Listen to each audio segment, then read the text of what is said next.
My name is Dacia Clay. I'm the audio librarian here at Classical 91.7. While I'm a real librarian, I have a deep, dark secret. I know very little about classical music. I grew up listening to rock, and I know something about jazz. But when it comes to classical, I really want to learn. So, every week on this show, a classical music expert will give me a piece of classical music they think I should know, and then we'll discuss it. Come learn with me in the classical classroom.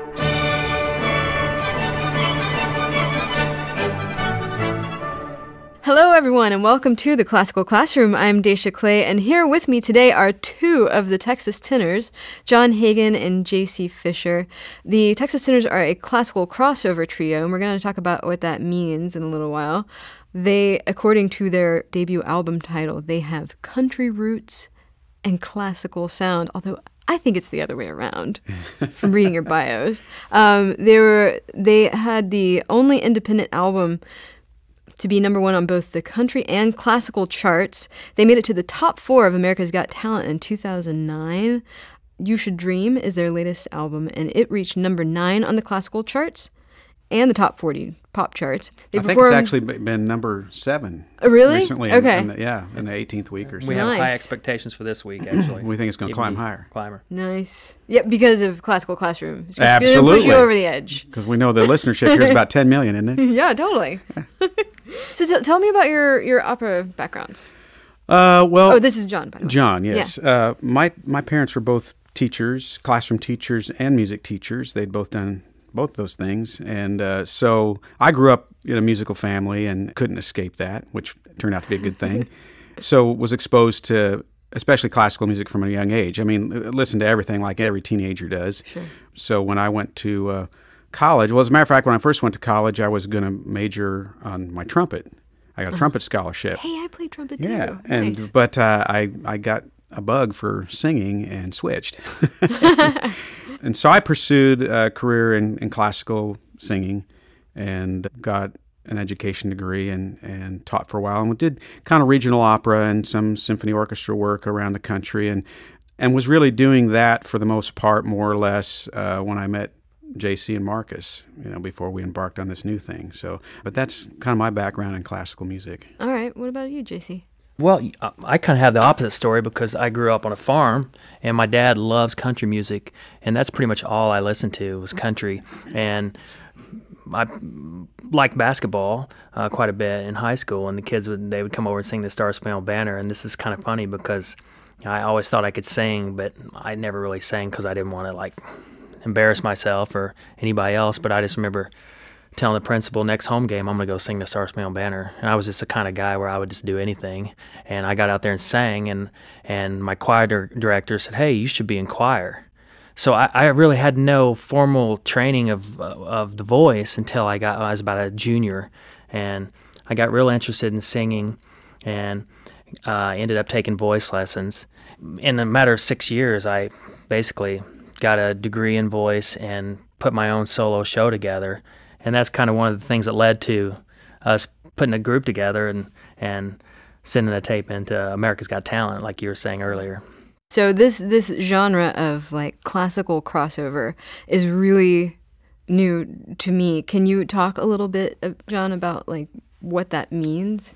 I guess in my mind, it really started with the Three Tenors, Pavarotti, Domingo, and Carreras back in 1990, I think it was 90, when they did their first, the Three Tenors concert.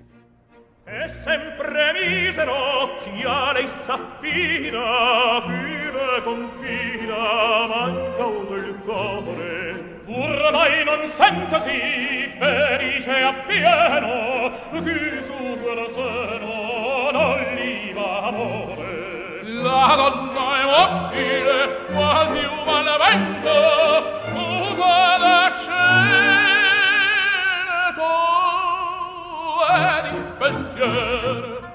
really brought operatic singing to the masses, and they did numbers in there, not only operatic numbers, but some Broadway and popular tunes.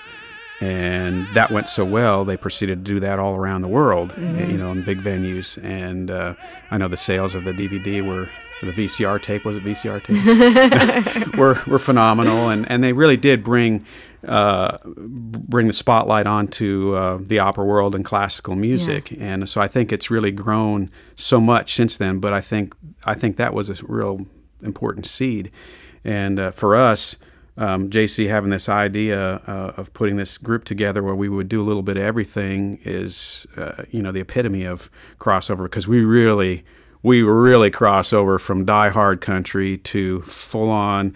When we do Ness and Dorma, we don't we don't sing the tune to the aria and we sing it like it's sung in the opera house. Yeah, you're belting it out. Yeah, I was listening to that earlier. So we have our own little twists on some of the music, but we really like to serve the music, a lot of it the way it was really intended to be served, and take pride in being able to, we try to do that, whether it's country, pop, or something operatic. Right, you try to be sort of true to whatever kind of music you're singing. It's such a fun challenge.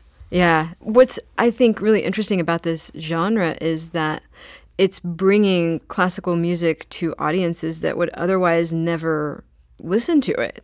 And opera to, specifically to audiences that would JC, never... how many times in one night in a concert do we get somebody who was coming to hear country music, and then after they've heard Ness and Dorma somewhere, every other person, yeah, all the time. I didn't know I liked opera. I didn't, I'm going to go see an opera. Yeah, that's really neat. So you're basically out there, you're kind of getting to people on a level that sort of speaks to them, but sort of drawing them a little bit into this other world, and then they're like, I want to see more of that. Yeah, we do things to make it accessible. Like I tell a story before we do Ness and Dorma about an encounter with Pavarotti, and we project the English translation to Ness and Dorma when we perform it, and the audiences really appreciate that, and we do feel like we're helping bridge a gap and maybe educate some people in that, and forming an appreciation for it. It's neat. I kind of am. And it works the other way genre. too. We like the classical, people, lovers, forming an appreciation for some of the quote country music. Right. There's some amazing stuff out there on both ends of the spectrum that you're going to love if you hear it and just a little bit about it. Yeah, I think that's awesome. I'm liking. And I'm so glad John could talk about genres, because it was actually named after him, John. But And the reason we put the lyrics up on Ness and Dorma, because most people don't realize Ness and Dorma in Italian means messy dorm room. So I don't think that's true. You didn't know we're comedians, did you? But he was talking about the Three Tenors earlier, and I that was my first introduction to opera. Like, I was the kind of kid that grew up on a farm that I would not go see Turandot or La Boheme or anything. I would not go see an opera. That was just so foreign to me. He'd go see Kiss or I would go see 80s rock or George Strait or something like that. But when I listened to the Three Tenors CD, I was so impressed. I'm like, how do these guys sing like that and sing that high with that thick of sound? Yeah. Because I've heard 80s rock singers like Def Leppard or Warren or Metallica, and they're screaming high, but it's totally a different sound. But when you got Pavarotti up on a high C, that's an incredible sound. Right, like Axl Rose scream, very different from Pavarotti scream. Oh, yeah. I mean, they're both the same note, but it's awesome. But it both brings, chills to you. But the Pavarotti, I mean, in my opinion, that is just the purest form of singing there is. Well, that is pure. This brings me to kind of what we were going to talk about today, what you guys are going to teach me about today, which is the different kinds of operatic voices. I mean, you're saying tenor, and I'm going, yeah, tenor, I totally know what that is, but actually I don't at all. I mean, I kind of understand soprano is very high, and but like I don't. There are a lot of sort of shades of tenor, and so tell me all about it. JC, do you want to start, or John, do you? Well, the tenor for male singers is other than a countertenor, but the tenor is most of the time considered the guy who sings the higher part. Like most people are familiar with soprano, alto, tenor, bass in a chorus, and so the tenor sings the higher male parts. But in the operatic classical world, there's many different kinds of tenors, as well as baritones, basses, sopranos, mezzo-sopranos, and the Germans came up with a system called the Fach system, and which helped classify voices to fit into the way that different operatic composers wrote. And for instance, you hear people talk about a Wagnerian soprano. Well, that's a soprano with a really massive instrument that has great carrying power that can be cut through the orchestra and is a big sound. And so in the tenor world, for us, we'll get questions sometimes after a show. So you're a baritone then, except but you were singing a lot of high note. They get confused because we have one reason our group works is we're all tenors, so we all can sing that range, but we have very different voices, very different colors, and mine is more of a baritonal quality. But in the opera world, I'm not even the biggest, darkest kind of tenor there is. There's, light lyric tenor. There's a lyric tenor. There's what they call a lyrico spinto tenor, which is the Italians broke it down even further than the Germans. Then there's a spinto tenor. There's a dramatic tenor. So there's all these different classifications. Well, I'd like to add to his list of tenor voices because in Italy, one of my tenor roles, I was a character tenor. And the opera was Dell'amore tre melorance, The Love of Three Oranges. and I got to, and I didn't have a lot of legato singing, which is fluid and held out notes. Right. I would tell the story. I was a narrator. But I was still singing in the tenor range. It was just, I was narrating a story and I was just really choppy. And I was like, tup, tup, tup, tup, tup. I would say a lot of that instead of this beautiful legato like on Bohème or some of these others. But then some of my favorite singers would and as far as tenors, because it's totally opposite of what I could do, would be like a held tenor or heroic tenor, right? And is a heroic tenor, which one's the larger voice? I've always wondered that. The one that wears a cape. Because I've heard the one that wears a cape. I like that. I like that. Or would it be because I couldn't get a costume? No. Well, I always tell everybody I'm the romantic tenor. The romantic tenor. I can really see this. His as wife not really calls him tenor the voice. romantic tenor. I don't think that's a real thing. We call him the comic tenor. Get over there and be quiet. No. That's so funny. We all have our idols or people we've listened to as we've grown up, and we all listened to Pavarotti because he's the epitome of a great tenor. But there's other, like a great example of a dramatic tenor would be probably a lot of people aren't that familiar with his name, but Giuseppe Giacomini.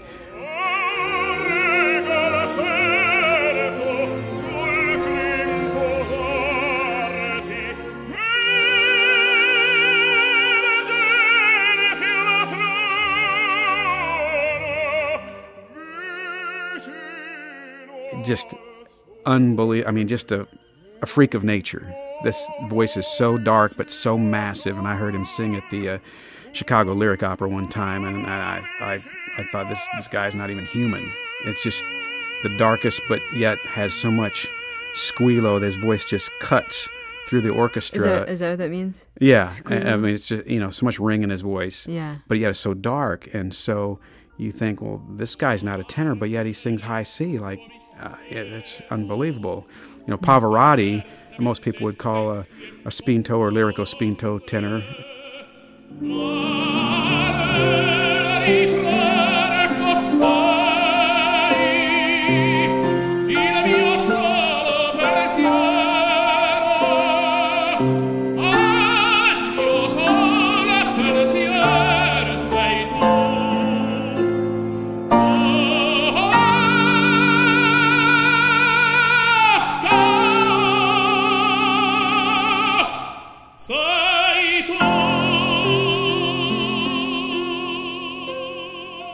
Domingo, you get people debating all day long about where he fits in because he sings such a wide range of repertoire, but he's done a lot of even some Wagner operas and, made quite a name for himself singing Otello over the years, which is a dramatic tenor role.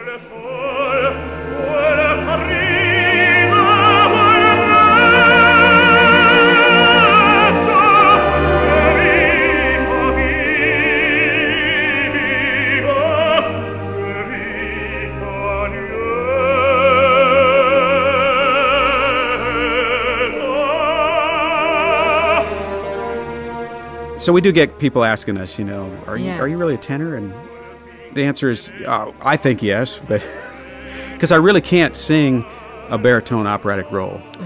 It's too much it sits in a place that's not comfortable for me. Right. And that's the other thing about a tenor. They're going to, there's a certain range that you sit in where you're going to sing, and a role that's classified maybe as a Spinto tenor role maybe will pop up to those high notes, but you're not going to live up there like a light lyric tenor, like a Juan Diego Florez, who sings some Rossini and different things. He's going to live up there.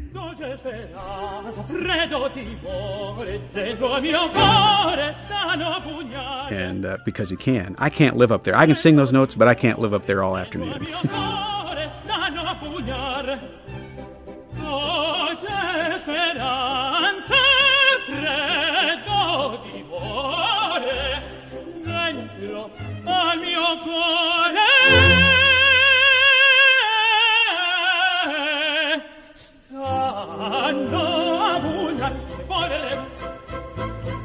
Who is the board of people out there deciding who is a tenor and who is a baritone? Like, well, there's a lot of listeners that know the tenors, the different tenors, and like if you expand just on hear that, them. Yeah, like for example, like he just mentioned those two, but then a lot of people like Caruso, and people are familiar with Mario Delmonico, and Ben Hepner, was he a tenor? Yeah, Ben He's Hepner, just retired. But one of my favorite tenors of all time, besides Pavarotti, was Franco Corelli, who was a great dramatic tenor and probably sets the gold standard for singing Nessun Dorma, which every tenor wants to sing.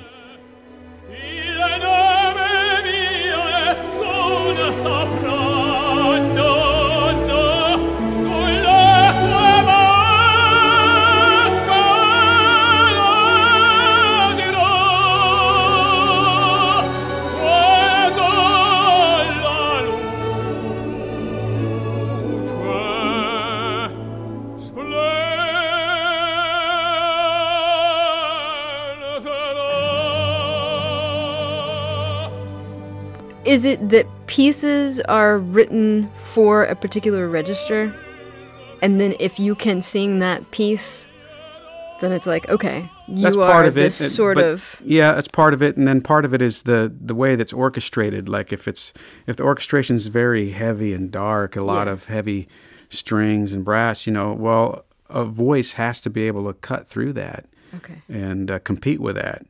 And so, there's a lot of variables involved, but that's certainly one of them. So both of you have performed in quite a few operas as well as Broadway stuff. Can you talk about the sort of operatic repertoire for I mean, like the repertoire for tenors? What is every tenor sing? Well, I mean, absolutely. I mean, I'm more of a lyric voice, so it seems like Mozart fits pretty well with my voice.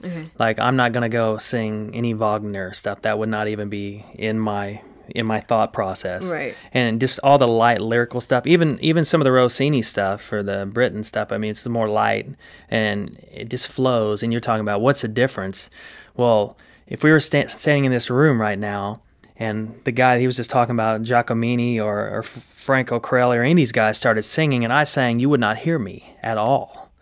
But I might be able to sing higher and float above them in my lighter voice, but we would sing a totally different repertoire. And so I sang La Boheme, but it was more challenging because, like he said, the orchestration is fuller, and there's some moments where it's very dramatic. When he's crying out for me, and he's up on a G or even an A or maybe a B flat, and you have to give it. Yeah. You don't have a microphone to try to send the sound out so people can hear it. You have to be able to sing over all these horns and strings, and yeah, that's always a challenge when it comes to different voice types, if you can come over the orchestra or not. JC, what's been like your favorite role that you've done? Well, ever? In the different opera settings, there's always a way to contemporize things. Like Peter Sellers does something, and we did a Don Pasquale once, and I got to dress up in leather. Nice. And everyone looked like they were 50s, and it was all cool, and everyone was just wearing cool stuff, and it was really contemporary version of Pasquale, and that role fit really nice in my voice, and I got to have a lot of fun with it. Nice. And that was one of my funnest memories of an opera. I haven't sung as many operas as John, but that was one that was great. And we talked about the magic flute. I mean, everybody does that one, but I really enjoyed that role a lot. And of course, Puccini, La Boheme is like probably my favorite. Opera, and I got to do that in it, both Italian and English. Nice. So that was really fun to learn that role and perform it. And those are probably my 3 top ones right there. Okay. And John, can you talk about, now many operas, most operas are in languages other than one's own. And unless you're Italian. Unless you're Italian, in which case or you're German. super lucky. Can you talk about what that's like to sing in a language that maybe you don't, I mean, I'm assuming you probably learn what it's about, but... Well, when you go to school and study for this, you do take language and diction classes in all the languages, so you at least hopefully learn to pronounce them. But when you don't speak some of them fluently, it's a lot of work to learn, because you got to know what you're singing about. Yeah. And that's the only way to really memorize it. And so it is a lot of work, but it's at the end of the day, it's pretty gratifying. Yeah. We're at a disadvantage in the United States. We're not learning other languages at a young age in most places like they do in Europe. Where it's just commonplace that you're learning 3+ languages. Right. They know their own, and they know English, and they know German, or Italian or French or whatever. Wasn't it? I can't remember. I think it was like ABBA or somebody like that. There was a Swedish group. ABBA, yeah, they were Swedish, singing in English and didn't actually know what they were saying when they were singing it. I always think of that when I think about opera. Like, does this American dude actually know? I don't think I could memorize it. I think they thought Dancing Queen was Margaret Thatcher having a Yes. dance party. Yes. Yeah, I don't know how that happened. That was good, man. Was good. Thank you. I'm a comedian. But you know what? I know I sing. We're not comedians. We just sing. But you'll be here all week.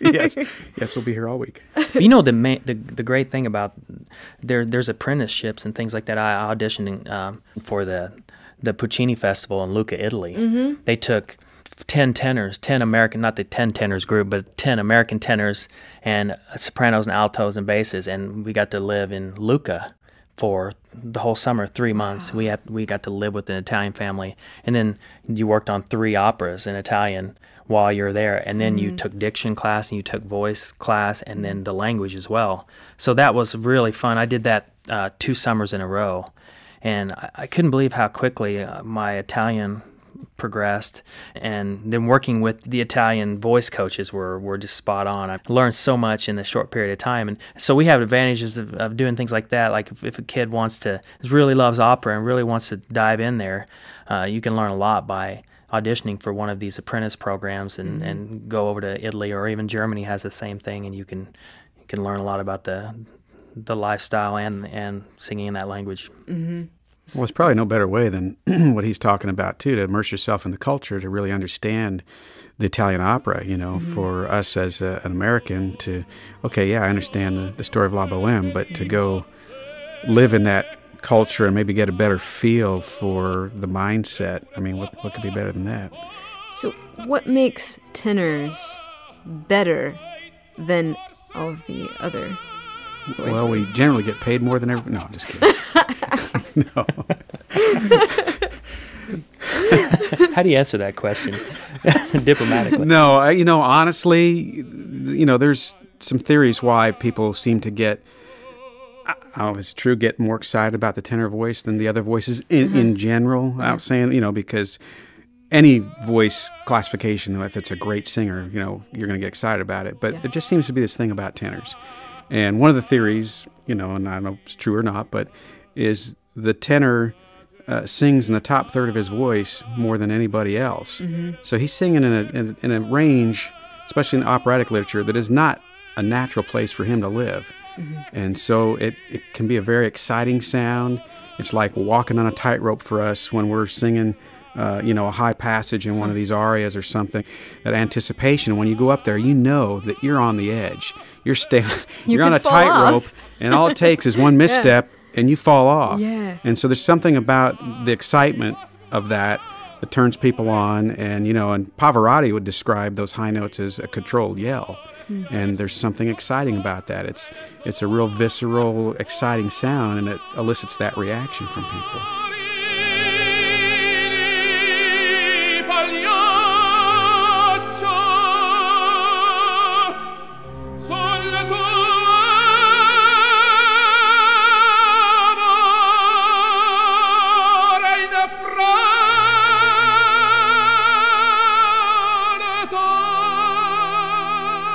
In a lot of the conversations that I've done with people, we talk about how important the tension in music is to sort of maintain, your interest as a listener. And so that's kind of interesting to hear that like that tenor, that upper register, you're kind of hearing some of that tension just in the voice. Like tenors, when Pavarotti goes above like an A, he goes into this new sound. And it's just so exciting when he goes up and hits the high B on Nessun Dorma or the high C on La Boheme. He goes into a different register. Do baritones do the same as well? There's some that are just so many. Cheryl Milnes, made a name for singing B flats as a baritone, and it's just such an exciting sound. He would go into his upper register, and another great singer, bass, Leonard Warren, was just phenomenal, and it's such an exciting sound when you hear one of the truly great singers of their classification do their thing. It's pretty exciting. Yeah. Another tenor I admire is Roberto Alagna.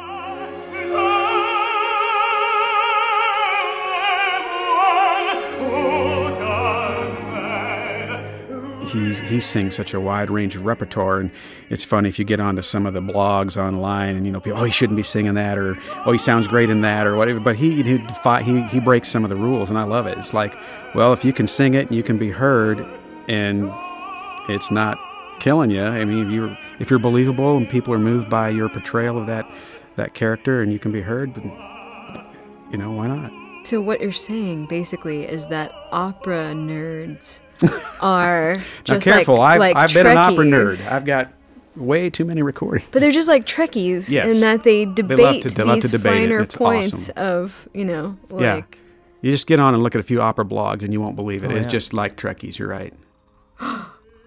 New discoveries. And I used to be a real audiophile, and I'd have all these obscure tenor recordings of people you never heard of, and some that were just phenomenal, and you're wondering, why didn't this person become a household name? And and I don't know why some of them didn't, but then you get on a blog and you start talking with people, and you meet somebody just as nerdy as you who knows who that is. It's awesome. Well, and as a tenor in college, you're always constantly talking with the other tenors, and we could play a recording of 10 different tenors right now singing Nessun Dorma, and it would almost sound like a different aria. Huh. Well, I think because, back to the beginning of the conversation talking about classical crossover, in the last 15, 20 years, you hear a lot more people singing something like Nessun Dorma. I mean, you can find Aretha Franklin singing Nessun Dorma. Really? Yeah. People, this idea that you can't sing it unless you're the specific voice type has been thrown out the window. It's a piece of music that moves people, and so people take it, pick it up, put their own twist on it, and put it out there. Much to the chagrin of some of the purists, but it's why not? So it's sort of opened up. Yeah, I mean, it's not quite as restrictive. There were things that happened. I remember there was a time when I was really so zeroed in on just the operatic world that some of the things that were happening, I'm kind of like, really? But then I've moved on to another place, and I think, well, why not? It's interesting to see the whole evolutionary process of some of these things. Yeah, the sort of boundaries between the worlds are sort of coming down, and it seems like this classical crossover genre is a product of that sort of evolution that seems to be happening. And I'm sure earlier, centuries earlier, people were like, oh, I can't believe they're doing that, or that, it's it's always evolving. Yeah. And symphonies Wagner did what? Yeah. It seems like symphonies are much more accepting of with the pops concerts and the crossover now than they were. But it's interesting when we go around all these different symphonies that we perform with.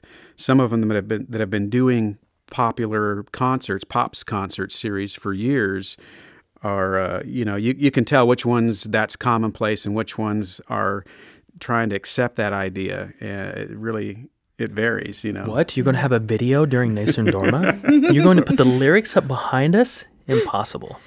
You mean you're going to sing the Vincero again? it's pretty interesting. But it seems like when we were able to do that, it comes off really pretty nice. At the end of the day, everybody's happy and surprised, and the ones that we're not sure about, what, moving lights, it's like, no, really, it's going to be great. You're going to love it. Yeah. Okay, and by the end of it, oh, wow, this was really a great concert, fun concert, great charts, great mixture of music. So yeah, it's hard to get the Trekkies out there to kind of get down with the idea that like having fun. That's right. Live long and prosper. Oh, perfect. That was, That's right. Bravo. I can even do it. I can even do the hand. Yeah. You and me. I think Star Trek was my babysitter. That's what happened. Yes. Well, you guys, I really appreciate you taking the time to come onto the classical classroom and to teach me about tenors, which I now know 100% more than I did. Well, it was all a lie. We don't know anything, but we made up as much as we could. You did a great job. I was super convinced. I really appreciate it. And you guys, your second album came out in December of last year. It's called You Should Dream. And you guys are an indie band. I mean, you're doing all of this on your own. So people, you should go out there and support these guys. Your PBS special is going to be airing on our station, KUHT, on June 9th. And you'll be having a concert at Cullen Theater here in Houston on September 11th. So that's the Texas Tenors. Go check them out, you guys. Thanks so much, JC and John. I mean, I just did that the opposite way, but I knew what I meant. Thank you so much. Thank you. Really appreciate it. Thanks. All right, everybody, that's about it for this episode of Classical Classroom.